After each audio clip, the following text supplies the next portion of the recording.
ನಮಸ್ಕಾರ, ತಿಳಿಯೋಣ ಬಾ ಕನ್ನಡ ಯೂಟ್ಯೂಬ್ ಚಾನಲ್ಗೆ ಸ್ವಾಗತ. ನಾನು ಲೇಖನ ಶ್ರೀನಿಧಿ. ಇವತ್ತು ಹೂವನ್ನು ಮುಡ್ಕೊಳ್ಳೋದ್ರಿಂದ ಏನೆಲ್ಲ ಆರೋಗ್ಯದ ಪ್ರಯೋಜನ ಇದೆ ಅಂತ ಈ ವಿಡಿಯೋದಲ್ಲಿ ತಿಳಿಸ್ಕೊಡ್ತಾ ಇದ್ದೀನಿ. ಭಾರತೀಯ ಸಂಸ್ಕೃತಿಯಲ್ಲಿ ಮಹಿಳೆಯರು ಹಬ್ಬ ಹರಿದಿನ, ಶುಭ ಸಮಾರಂಭ, ಮದುವೆಗಳಲ್ಲಿ ಹೂವನ್ನು ಮುಡ್ಕೊಳ್ತಾರೆ. ಹೂವನ್ನು ಮುಡ್ಕೊಳ್ಳೋ ಅಂಥದ್ದು ಸೌಂದರ್ಯದ ಸಂಕೇತ ಮಾತ್ರವಲ್ಲ, ಮಹಾಲಕ್ಷ್ಮಿಯ ಸಂಕೇತ ಅಂತ ಪರಿಗಣಿಸಲಾಗಿದೆ.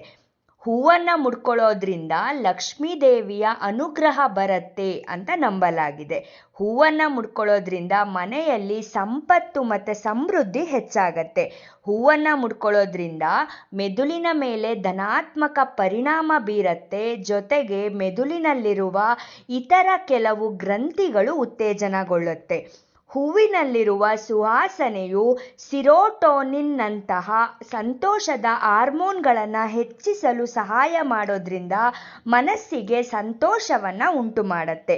ಹಿಂದೂ ಸಂಪ್ರದಾಯದ ಪ್ರಕಾರ ದೇವರಿಗೆ ಅರ್ಪಿಸಿದ ಹೂಗಳನ್ನು ಪ್ರಸಾದವಾಗಿ ಮುಡಿಯೋದ್ರಿಂದ ದೈವಿಕ ಶಕ್ತಿ ಲಭಿಸತ್ತೆ ಅನ್ನೋಂತಹ ನಂಬಿಕೆ ಇದೆ.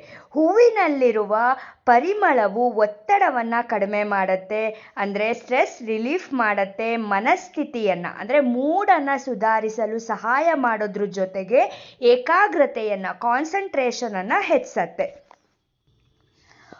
ಹೂಗಳು ಪರಿಸರದಲ್ಲಿನ ನಕಾರಾತ್ಮಕ ಶಕ್ತಿಯನ್ನು ಹೀರ್ಕೊಂಡು ಸಕಾರಾತ್ಮಕ ಶಕ್ತಿಯನ್ನು ಅಂದರೆ ಪಾಸಿಟಿವ್ ಎನರ್ಜಿಯನ್ನು ಹರಡುತ್ತೆ ಅನ್ನುವಂತಹ ನಂಬಿಕೆ ಇದೆ.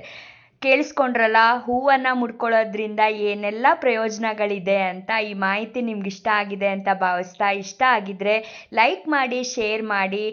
ಸಬ್ಸ್ಕ್ರೈಬ್ ಆಗದೆ ನೋಡ್ತಾ ಇದ್ರೆ ಪ್ಲೀಸ್ ಸಬ್ಸ್ಕ್ರೈಬ್ ಮಾಡಿ. ನೆಕ್ಸ್ಟ್ ವಿಡಿಯೋದಲ್ಲಿ ಸಿಗ್ತೀನಿ. ನಮಸ್ಕಾರ.